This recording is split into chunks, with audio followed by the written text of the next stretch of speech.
Hello, my name is Alpern Yashar and I'm the Applications Engineer here at Swift Sensors. In this tutorial video, I'll be showing you how to use our silent and active period for alerts. Once an alert is created, you have the option to create a silent or active period for that said alert. The silent period means that an alert will not be sent out during a specified time period no matter what happens to the measurement at that time.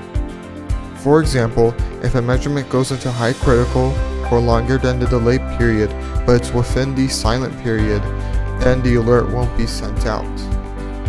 When creating a silent or active period, you can select which days of the week you want it to apply to and the time frame as well.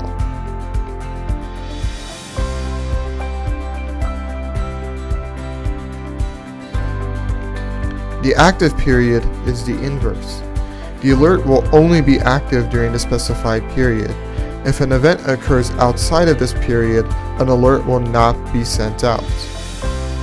It is possible to have multiple silent and active periods on the same alert.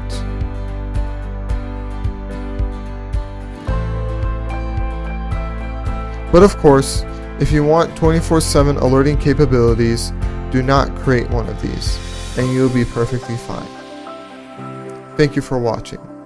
If you have any more questions, please feel free to contact us at www.swiftsensors.com/support or email us at support@swiftsensors.com.